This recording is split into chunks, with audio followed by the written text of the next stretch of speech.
Good morning friends. విడాకులు ఎక్కువ అవుతున్నాయి ఈ మధ్యకాలంలో. బాగా పెద్ద కుటుంబాల్లో అదే జరుగుతుంది, చిన్న కుటుంబాల్లో జరుగుతుంది, పేద కుటుంబాల్లో జరుగుతుంది, మధ్యతరగతి కుటుంబాల్లో కూడా అదే జరుగుతుంది. ఎందుకు ఇలా జరుగుతుంది అనేది మనకు ప్రశ్న. వివాహాలు లేటు కూడా అవుతున్నాయి. ఎందుకు లేటుగా అవుతున్నాయి అంటే ప్రతి ఒక్కరికి డబ్బు లేకపోతే ఈరోజు మనం దేనికి పనికిరాం. ఒకప్పుడు మనకి పల్లెటూరులో ఏదో గొర్రెలు, మేకలు, బర్రెలు అవి కాసుకుంటే పెద్దవాళ్ళు ఇంటికాడ తిండి పెట్టేవాళ్ళు మనకి. ఇప్పుడు ఏమైందంటే మనకి వ్యవసాయ భూములు తగ్గిపోయినాయి. ఈ పశువులు మేపుకోవడానికి కూడా బీడు పొలాలు అనేది లేవు. అందరు పిల్లల్ని చదివిస్తున్నారు. గవర్నమెంట్ స్కూళ్ళల్లో పిల్లల్ని చదివించేవాళ్ళు అప్పుడు కష్ట సుఖాలు అందరికీ తెలిసేది. అక్కడ అందరూ సమభావంతో ఉండేవాళ్ళు.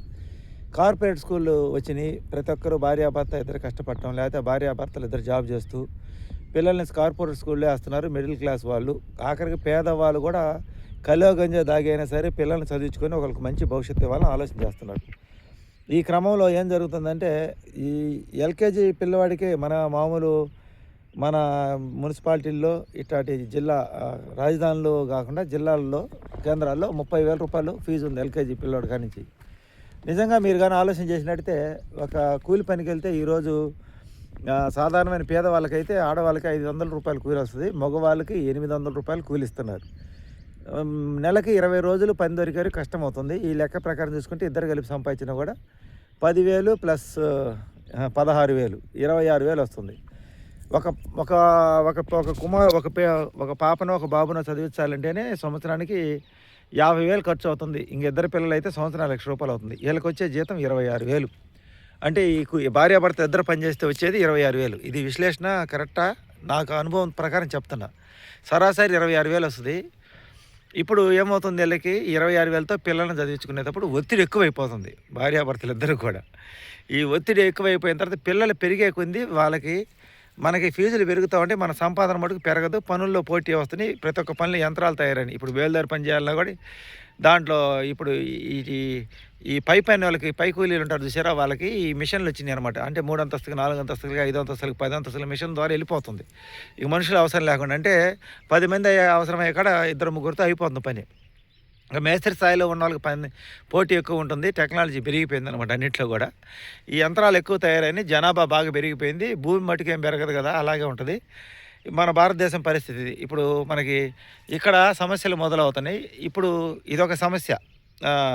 ఇంకా పిల్లవాళ్ళని మనం చదివించి 10th క్లాస్ దాకా చదివించి ఆ తర్వాత చదివించలేని పరిస్థితి. వాడేమో ధనవంతుల పిల్లలతో సహవాసమై వాడు అలాగే లగ్జరీగా బతకాలని వాడు ఇంకా తర్వాత 10th దాకా మనం కార్పొరేట్ స్కూల్లో చదివించి ఆ తర్వాత ఇంటర్మీడియట్కి వచ్చేసరికి మామూలు కాలేజీల్లోనో లేకపోతే ఏదో వృత్తి విద్యా కోర్సులో చేరిస్తే వాడికి ఇది ఇంట్రెస్ట్ ఉండదు. ఎందుకంటే వాడు ధనవంతుల పిల్లలతో కలిసి చదివాడు కాబట్టి. ఇంకా వాడు ఇంటర్మీడియట్ పూర్తి అయిపోయి చదువు అనుకున్న తర్వాత వాడికి దగ్గర కాలేజీలో చేర్చకపోతే వాడు ఇంకా అటు ఇటు కాకుండా ఊరకు తిరుగుతుంటాడు. తిరుగుతూ ఉంటే తల్లిదండ్రులు వాడికి పెద్ద కాలేజీల్లో చేర్చలేక ఇక్కడ ఊర్లో ఉన్న ఏదో డిగ్రీ కాలేజీల్లో టౌన్లో ఉన్న తక్కువ ఫీజు రిమెంబర్తో ఇంజనీరింగ్ కళాశాలలో చేరిస్తే ఇంకా అక్కడి నుంచి వాడు అప్పుడు దాకా ధనవంతుల పిల్లకాయలతో పెరిగాడు. అక్కడ కూడా ధనవంతుల పిల్లకాయలతో స్నేహమై ఈ ఫీజు రిమెంబర్తో చదవడం వల్ల నాణ్యమైన విద్య అనేది మనకి మామూలు ఊర్లో అంతగా ఉండదు కదా. ఫీజులు తక్కువ ఉండే కాలేజీలో అంత నాణ్యమైన విద్యను కోరుకోవడం కూడా మన తప్పేది. దొరకపోవడం వల్ల కాలక్షేపం కోసం చదువు పూర్తయింది. ఇప్పుడు ఈ కాలేజీలు చదివే రోజుల్లో ప్రేమలు కావచ్చు, ఇంకా కాలక్షేపం కోసం ఇలాంటి వాటిలో అలవాటు పడిపోతారు. ఖర్చులు డబ్బులు అవసరం అవుతుంటాయి వాళ్ళకి. ఇలా జరిగిన తర్వాత కొన్ని సంవత్సరాల తర్వాత కాలేజీ మానుకున్న తర్వాత తల్లిదండ్రులు ఇంకా వీళ్ళకి పోషించే శక్తి సామర్థ్యాలు వాళ్ళకు ఉండవు. వాళ్ళలాగా ఏదైనా కూలి పనికి పోమంటే చదువుకున్నారు కాబట్టి వీళ్ళు పోలేరు. ఈ క్రమంలో ఏం జరిగిద్దంటే ఇక్కడే సమస్య మొదలవుతుంది. వివాహేతర సంబంధాలు. వీళ్ళకున్న టెక్నాలజీ నాలెడ్జీ ఉంది కదా, ఇంజనీరింగ్ చదువుకున్నారు కాబట్టి ఇది ఉద్యోగం సంపాదించుకోవడానికి ఉపయోగపడినా వీటికి పనిచేస్తుంది. మనకి ఈ యాప్ల్లో బెట్టింగ్ యాప్లు కావచ్చు, లేకపోతే తేలిగ్గా డబ్బులు సంపాదించుకునేది కావచ్చు, లేకపోతే ట్రాపింగ్ అంటే ఇన్స్టాగ్రామ్లో అమ్మాయిలు అబ్బాయిలతో పరిచయాలు పెట్టుకోవడం, అబ్బాయిలు అమ్మాయిలతో పరిచయాలు పెట్టుకోవడం ఇక్కడ మొదలవుతుందన్నమాట. ఇక్కడ మొదలైన తర్వాత వీళ్ళకి ఏదో కనెక్షన్లు అనేది లింక్ అవుతాయి. ప్రైవేట్గా డైరెక్ట్గా మాట్లాడి ఏదైనా సంబంధాలు పెట్టుకోవాలంటే కుదరదు కాబట్టి ఇది మనిషి కానరాడు కాబట్టి ముందు మెసేజ్ల ద్వారా స్టార్ట్ చేసి మాట్లాడుకుంటారు. మాట్లాడుకున్న తర్వాత వీళ్ళ అభిప్రాయాలు కుదురుతాయి. డైరెక్ట్గా కుదరటం అనేది చాలా కష్టం సమాజంలో. ఈత ఈ ఈ ఫోను ఈ టెక్నాలజీ పెరిగిన ఫోన్ వల్ల వీళ్ళ పరిచయాలు కుదిరితే ఆ తర్వాత ఏమవుద్దంటే వీళ్ళ పరిచయాలు ముదిరి సంబంధాలుగా మారిపోతాయి. అవతల అవతల ఆవిడకేమో మహిళ ఉద్యోగం చేస్తుంటుంది, భర్త వ్యసనపరుడై ఉంటాడు. ఆవిడకి జీవితం అంటే ఇంక ఇంతేనా అని కొంచెం రిలాక్స్ కోసం ఈ వయసులో చిన్న వాళ్ళతో సంబంధాలు పెట్టుకోవడం జరిగిద్ది. ఇది నేను ఉన్న ఉద్దేశం చెప్పట్లా, సమాజంలో జరిగేవి మన సోషల్ మీడియాలో ఈ మధ్య కాలంలో ఇవన్నీ వస్తున్నాయి. పెట్టుకోవడం జరిగిన తర్వాత అది కొంతకాలం అయింది, కొనసాగుతుంది. ఇతనికేమో ఖాళీగా ఉంటాడు కాబట్టి ఆమె ఏదో ఒక ఉద్యోగం చేస్తుంటుంది. ఆమె భర్త వ్యసనపరుడై ఉండొచ్చు. ఇంకా సమాజం కోసం పిల్లలు ఉన్నారు కాబట్టి ఆ భర్తను విడిచిపెట్టలేక సమాజంలో పరువు మర్యాదల కోసం బంధువులు ఎవరు పట్టించుకోక ఇక ఆమె రెండో మార్గాన్ని ఎంచుకోవడం జరిగింది. ఆమె లేక అతడు, ఇక్కడ ఇక్కడ ఒకరని కాదు నేను చెప్పటం, అతడు లేక ఆమె. ఇప్పుడు ఇతను ఏంటంటే ఇతనికి పెళ్లి కాలేదు, ఇతని ఖర్చులకు డబ్బులు కావాలి, ఇతనికి విలాసాల డబ్బులు కావాలి, ఆవిడిస్తుంది. ఇతను కొనసాగిస్తున్నాడు, ఈ సంబంధాన్ని బంధాన్ని కొనసాగిస్తున్నాడు. కొన్ని సంవత్సరాలు పోయిన తర్వాత ఇతనికి ఇంట్లో సమాజంలో బంధువులతో ఒక రకమైనటువంటి ఇది మొదలైంది. ఎక్కడికి పోయినా ఇంకా పెళ్లి చేసుకోలేదా, 20 సంవత్సరాలు వస్తున్నాయి, 30 సంవత్సరాలు వస్తున్నాయి, ఇంకెంతకాలం ఇట్లాగే ఉంటావు అని చెప్పి సమాజం యక్ష ప్రశ్నలు వేస్తుంటుంది. ఇతని కాలక్షేపానికి ఏదో ఇతను గౌరవప్రదంగా సంపాదిస్తుంటాడు. ఇతను కూడా ఎంత సంపాదిస్తాడంటే ఒక 10,000 15,000 ఏదో గౌరవప్రదంగా ఉండే ఏదో వర్క్. ఇప్పుడు మనం ఎక్కడ పనిచేసినా స్కూళ్ళల్లో అటెండర్గా పనిచేసినా ఏదైనా చిన్న పనిచేసినా 12, 13, 14 కన్నా రావు మున్సిపాలిటీలు, జిల్లాల్లో మామూలు ప్రైవేట్గా. అలాంటిది గౌరవప్రదంగా ఉండే వృత్తిలో పనిచేస్తే 15,000 ఏం సరిపోవు కాబట్టి ఇతను ఈ సైడ్ సంబంధాన్ని కొనసాగించుకుంటూ ఆ పై ఖర్చులతో ఈ జీవనాన్ని వెలుబోచుకుంటూ సమాజానికి ఏం చేస్తున్నానంటే చెప్పడానికి ఏదో ఒక పని కావాలి కాబట్టి సమాజం ఊరకుండేది కదా, చెప్పడానికి ఏదో పని కావాలి. ఏదో ఒక పని చూపిస్తూ సమాజానికి దాన్నే వచ్చే జీతాన్ని ఎక్కువ చెప్పుకుంటూ ఈ సైడ్ సంబంధాన్ని కొనసాగిస్తుంటాడు. ఇతను అవసరం ఇక్కడేమో ఇతనికేమో విలాసాలకు డబ్బు అవసరం, అక్కడ అవతల మనిషికేమో ప్రేమ అభిమానం అవసరం అనమాట. ఎవరు పట్టించుకోరు కాబట్టి ఇది సింపుల్గా చెప్పాలంటే ఇదే ప్రశ్న. ఇంకా వాళ్ళ సంబంధం కొనసాగించినప్పుడు ఏమైందంటే అది విపరీతమైన ప్రేమగా మారిపోద్ది. ఇంకా ఇతనికి సమాజం అడుగుతుంటుంది, అవతల పెళ్ళి అయ్యి పిల్లలున్న మహిళల్ని తీసుకోబోతే సమాజం తప్పుగా అంటది కాబట్టి వీళ్ళు ఏం చేస్తారంటే కొంతకాలానికి తల్లిదండ్రులు మాట లేకపోతే సమాజంలో బంధువుల మాటని వీళ్ళ గోలు తట్టుకోలేక ఎవరో ఒక అమ్మాయిని పెళ్లి చేసుకుంటారు. అది కూడా కట్నం వచ్చే చూసుకొని, కట్నం అంటే కట్నం రాకపోయినా బంగారం పెడతారు పెళ్ళిళ్ళకి, అవి చూసుకొని పెళ్ళిళ్ళు చేసుకుంటారు. పెళ్ళిళ్ళు చేసుకున్న తర్వాత పెళ్ళి అయిన తర్వాత 5-6 నెలల్లో సంవత్సరం లోపల గొడవ వస్తే ప్రాబ్లం లేదు. ఈ పెళ్లి చేసుకొని వీళ్ళకి అబ్బాయి సంగతి తెలుసుకునే లోపల ఈ ఒకళ్ళ ఇద్దరు పిల్లలు పుట్టడం, 3 నెలలు పెళ్ళి అయిన తర్వాత 5-6 నెలలకి అమ్మాయికి గర్భిణీ రావటం, పుట్టింటికి పంపించటం, ఇతనికి ఆటంకం అనేది లేకుండా పోయింది. ఇంకా సమస్య లేదులే, అమ్మాయిని పుట్టింటికి పంపించాను, ఇంకా నన్ను ఇప్పుడు అలా వచ్చాడు కదలే అని చెప్పి ఆ డెలివరీ అయిన తర్వాత ఇతను పోయి వస్తూ అత్తగారింటికి పోయి వస్తూ భార్యతో మాట్లాడుతూ ఇంకా డెలివరీ అయిన తర్వాత మళ్ళీ ఒక 6 నెలలు చిన్న పాప కదా, ఇప్పుడు మాకు సంతానం లేదు కదా, మీ ఇంటికాడ ఉంచుకోండి అని చెప్పి ఇతను ఎంతో కొంత అక్కడ డబ్బులు ఇవ్వటం ఇలా జరిగిద్ది. ఇంకా ఆమెని మళ్ళీ అమ్మాయి కాపురానికి వచ్చి మళ్ళీ 5-6 నెలలు గడవగానే మళ్ళీ గర్భిణీ రావటం, మళ్ళీ పుట్టింటికి వెళ్ళటం, మళ్ళీ 1 సంవత్సరం పాటు 1.5 సంవత్సరం పాటు ఆడుంటాం. ఆమె అనే వరకు మొత్తం 4 సంవత్సరాలు పెళ్ళైన తర్వాత ఇతని భార్య అత్తగారింటి కాడ ఉంటుంది. ఈ పిల్లలు వచ్చిన తర్వాత కొన్ని రోజులకి ఇంక అక్కడ పిల్లలు పుట్టి అంతా అయిపోయిన తర్వాత ఇంక పిల్లలు కూడా పెద్దవాళ్ళు వస్తున్నారు కదా, ఇంక మీ సంసారం మీరు చేసుకుని ఆ అమ్మాయి తల్లిదండ్రులు చెప్పి అమ్మాయిని అత్తగారింటికి పంపిస్తారు. ఇప్పుడు అసలు సమస్య మొదలైందనమాట. ఇప్పుడు దాకా ఇతను ఏమైంది, ఇంకా భార్య ఇప్పుడు దాకా ప్రశ్నించలేదు, నాకు ముందు ఉన్న సంబంధాన్ని కొనసాగిస్తుంటాడు. ఇక భార్య ఇంటికి వచ్చేసింది, ఇక పిల్లలు, బాధ్యతలు, కుటుంబం, ఈ ఖర్చులు పెరిగిపోతే ఇతనికి వచ్చే 15,000 రూపాయల జీతం సరిపోదు. ఇంకా ఆ సంబంధాన్ని కొనసాగిస్తే కానీ ఆ పై డబ్బులు అనేది రావు. ఇప్పుడు ఆ సంబంధం ఫస్ట్ పెళ్ళికి ముందు మొదలైన సంబంధము వివాహేతర సంబంధాలు అంటారు వీటిని. ఆ సంబంధాన్ని కొనసాగించే క్రమంలో ఈ టచ్ ఫోన్లు, ఈ ఫోన్లు ఉంటాయి కదా, ఈ ఫోన్లు చేయటం చూసేసరికి చేసి కట్టుకున్న భార్య కూడా ఎంతో కొంత చదివి ఉంటుంది కదా ఈ కాలంలో. ఇంకా ఈ అమ్మాయి చూడటము, ఇంకా ఫోన్లు చూడటము, ఇంకా అక్కడి నుంచి కుటుంబంలో గొడవలు మొదలవుతాయి.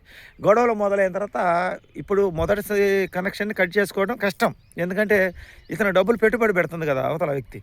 ఇప్పుడు ఇక్కడేం చూస్తే భార్య, ఇప్పుడు ఇద్దరు మధ్యలో ఇరువురు భామలు నడుమున నలిగితరా అన్నట్టుగా ఈ పూర్వం రోజుల్లో ఉండేవి. అప్పుడు ఈ ఫోన్లు అవి లేవు కాబట్టి బయటపడకుండా ఉండేవి. ఇప్పుడు ఈ ఫోన్ల వల్ల ఈ తలకాయ నొప్పి. ఈ ఫోన్లో చెక్ చేస్తే ప్రతి ఒక్కటి ఉంటుంది. ఫోన్కి లాకేస్తే ఎందుకు లాకేసో నేను తెలుసుకోవాలని భార్య అంటుంది. లాక్ ఓపెన్ చేస్తే అక్కడి నుంచి వచ్చే ఫోన్లు, ఇతను మాట్లాడే వాట్సాప్ చాటింగ్లు కానీ ఇవన్నీ బయటపడిపోతాయి. ఇక్కడ గొడవ మొదలైంది కుటుంబంలో. ఇంక ఈ గొడవలు మొదలైన కాంచి పంచాయతీలు, గందరగోళాలు. ఇప్పుడు ఇంక మీరు ఒక విషయం గమనించాలి. ఇప్పుడు ఎప్పుడైతే ఇతని భార్య గట్టిగా కట్టడి చేసిందో ఇతన్ని, ఇప్పుడు ఇతను ఇంక తెగించడం మొదలు పెడతారు. ఈ సాధారణమైన కుటుంబాలు జరిగే విషయాలు పెద్దల కుటుంబాలైతే ఇది పెద్ద విషయం కాదు. ఇది సాధారణమైన కుటుంబాల్లో జరిగే ఇబ్బందులు అనమాట వీటన్నిటిని కూడా. ఇప్పుడు గొడవ మొదలైంది. ఇప్పుడు గొడవ మొదలైన తర్వాత దీనికి పరిష్కారం ఎలా చేయాలి? ఇతనికి చూస్తే 2 పిల్లలు ఉంటారు. ఇతని దగ్గర ఇంకా అత్తగారు పెట్టిన బంగారం అవన్నీ బ్యాంకులో ఉంటాయి. ఇతని తీర్చే సమస్య లేదు. ఇతని తరఫున తల్లిదండ్రులు ఎవరైనా చెప్తారంటే వాళ్ళు కాలం చేసి ఉంటారు. ఇతనికి బాధ్యతగా తీసుకున్న మధ్యవర్తులు ఎవరైనా పెళ్లి చేసినారంటే వాళ్ళు పెళ్లి చేయడమే మా వంతు, తర్వాత సమస్య మా సంబంధంలో పక్క తప్పుకుంటారు. ఇప్పుడు ఈ ఆడపిల్ల తల్లిదండ్రులకి ఇక సమస్య.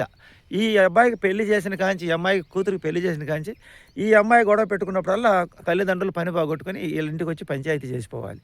ఈ పంచాయతీ చేసిన వారానికే మళ్ళా గొడవ మొదలైంది. ఇది ఏ స్త్రీ కూడా సహించలేదు తెలిసిన తర్వాత.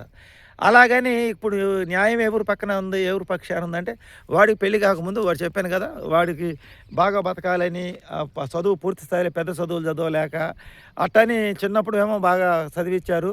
పెద్దకు వచ్చరికి తల్లిదండ్రులు వదిలేశారు, వాళ్ళ దగ్గర పెట్టుబడి స్తోమత లేక. ఇప్పుడు వాడేమో ఎక్కడంటే అక్కడ ఉంచి పని చేయలేడు. వాడు గౌరవప్రదంగా చేసే పనుల్లో ఆ వ్యక్తికి 10,000, 15,000 కన్నా జీతం ఎక్కువ రాదు. ఇప్పుడు కుటుంబంలో భార్యను పోషించాలంటే ఆ రెండో వ్యక్తి అవసరం ఉంటుంది, పై ఖర్చులకు వాటికి. ఆ అవసరం కట్ చేయాలంటే భార్య. అది కట్ చేస్తే ఇతని కుటుంబం జరగదు. ఇక్కడ న్యాయం ధర్మం ఎవరు వైపు ఉంది అనేది మనం దీన్ని తేల్చడం కష్టం. ఎక్కువ పరిచయాలు ఇలాంటి కొన్ని జరుగుతున్నాయి, ఇంకా కొన్ని ఇంకొక రకంగా జరుగుతున్నాయి. ఇప్పుడు అవతల మనిషి దగ్గరికి మొదటి సంబంధం కనెక్షన్ పెట్టుకున్న మనిషి దగ్గరికి పోకపోతే ఆ మనిషి ఇన్ని రోజులు నా సొమ్ము తిన్నామని అల్లరి చేసేది. పోతే మటుకు ఇంట్లో భార్య ఒప్పుకోదు. కరవమంటే కప్ప కోపం, విడవమంటే పాము కోపం. ఈ క్రమంలో ఇంకా అతను ఏం చేస్తాడు, అతను ప్లస్ ఆవిడ ఇప్పుడు ఎప్పుడైతే భార్య ఫోన్ లేకొని ప్రతి ఒక్కటి చెక్ చేసి మాటికి గొడవ పడతా పొద్దుగూరు మనశ్శాంతి లేకుండా చేసేసరికి విరక్తి చెందిన పురుషుడు, అంటే ఒక వయసులో ఉన్నవాడైతే ఆలోచన చేసుకొని కనెక్షన్ కట్ చేసి ఇంకొక ఊరు వెళ్ళిపోతారు. ఇదేమో ఇంకొక ఊరు వెళ్ళేదానికి అవకాశం లేదు కాబట్టి ఇంకా వాళ్ళు ఊరు విడిచి వెళ్ళిపోతారు అక్రమ సంబంధం కోసం. ఆ తర్వాత సమస్యలు ఇంకా కోకొల్లలు. అంటే ఇక్కడేమో భార్యను వదిలిపెట్టేసి వెళ్ళిపోతాడు, అక్కడ ఎదిగిన పిల్లలను వదిలేసి ఆవిడ వెళ్ళిపోద్ది. ఇప్పుడు ఈ చిన్న పిల్లల పరిస్థితి ఏంది, అవతల ఆమె భర్త పరిస్థితి ఏంది, వాళ్ళ పిల్లల పరిస్థితి ఏంది, ఈ బంధువుల పరిస్థితి ఏంది, వీళ్ళిద్దరి మధ్యలో ఇదంతా గొడవలు జరిగిన బంధువుల పరిస్థితి ఏంది. ఇలాంటి పరిస్థితులు ఏంటి కారణం ఏంటంటే నాణ్యమైన చదువు లేకపోవటం, బతకడానికి సరైన జీవనోపాధి లేకపోవటం, మారిన పరిస్థితి అన్నమాట. బతకడానికి పూర్వం అంటే అక్కడ అందరికీ పొలం ఉండేది, పని చేసుకోలేకపోతే ఎవరికి ఒక ఉపాధి లేకపోతే పొలాలు మంచి ఇచ్చేవాళ్ళు, ఈ ప్రభుత్వం ఇచ్చేది. ఇప్పుడు ఆ పొలాలన్నీ కూడా ధనవంతుల చేతిలోకి వెళ్ళిపోయి ఇంచుమించుగా. ఇది జగమెరిగిన సత్యం. ఒక పక్కనేమో సంతానాన్ని కనమంటున్నారు, బాగా ఉత్పత్తి చేయమంటున్నారు, ఒక పక్క బతకడానికి వనరులు లేవు. ఇలాంటి పరిస్థితుల్లో ఇలాంటి సన్నివేశాలు జరుగుతుంటే ఇంకా సంతానం కానీ ఏం చేస్తారు? ఇప్పుడు ఈ కన్న సంతానం ఇప్పుడేమో ఇక్కడ కుటుంబాన్ని పోషించలేక ఒక అతను వెళ్ళిపోతాడు, అక్కడేమో భర్త వ్యసనపరుడై పిల్లలు పెద్దవాళ్ళై స్ట్రెస్ ఎక్కువై, సరే తప్పు కావచ్చు ఇంకేదైనా కావచ్చు, ఇంకా ఏం జరుగుతుందో తెలియకుండా వీటి నుంచి బంధాలను విడిచిపెట్టి పరిగెత్తి వెళ్ళిపోయి మనిద్దరం, నీ కుటుంబాన్ని నువ్వు వదిలిపెట్టు, నా కుటుంబాన్ని నేను వదిలిపెడతాం, మనిద్దరం కలిసి ఎక్కడికో పోయి దూరంగా బతుకుతామని వాళ్ళు అనుకొని ఎక్కడికో పోయి మళ్ళీ పట్టుబడి ఆఖరికి అల్లరిపాలై గందరగోళం బట్టి ఇబ్బంది పడుతూ ఉన్నారు. కొన్ని సంబంధాలు ఏమో ఒకరినొకరు వదిలిపెట్టి లేకుండా బంధించినప్పుడు ఆత్మహత్యలు చేసుకోవటం లేకపోతే ఇలాంటివి జరుగుతూ ఉంటాయి. వీటన్నిటికి పరిస్థితుల కారణం ఏంటంటే, నేను విశ్లేషించి ఏంటంటే, ఎక్కువ నాణ్యమైన విద్య లేకపోవటం, చిన్నప్పటి నుంచే మనకి తల్లిదండ్రులు శక్తి లేకపోయినా పెద్ద ధనవంతులు చదివే కార్పొరేట్ స్కూల్లో పిల్లల్ని చదివించడం, వాళ్ళ వయసు వచ్చేసరికి వాళ్ళని పెద్ద కాలేజీలో చేర్పించి డబ్బులు పెట్టడానికి దగ్గర స్తోమత లేకపోవటం, అక్కడ దాకా తీసుకెళ్ళి వదిలిపెట్టేరికి వాళ్ళకి ఎటుగాక ఇప్పుడు బాగా ధనవంతుల పిల్లకాలతో స్నేహమైన పిల్లలు వీళ్ళు మామూలుగా ఏ పని అంటే ఆ పని కూలి పనులకు వెళ్ళలేక ఇలాంటి పరిస్థితులకు ఎక్కువ కారణం అవుతున్నాయి. దీని అంతటి కారణం ఏంటంటే, అందరూ చదువుకోవాలనే భ్రమలో, చదువుకోవడం తప్పు కాదు, గవర్నమెంట్ స్కూల్లో గవర్నమెంట్ కాలేజీలో చదివితే వచ్చిన కాడికి వస్తే చదువు అక్కడంతా మనలాంటి వాళ్ళే కాబట్టి ఇబ్బంది లేదు.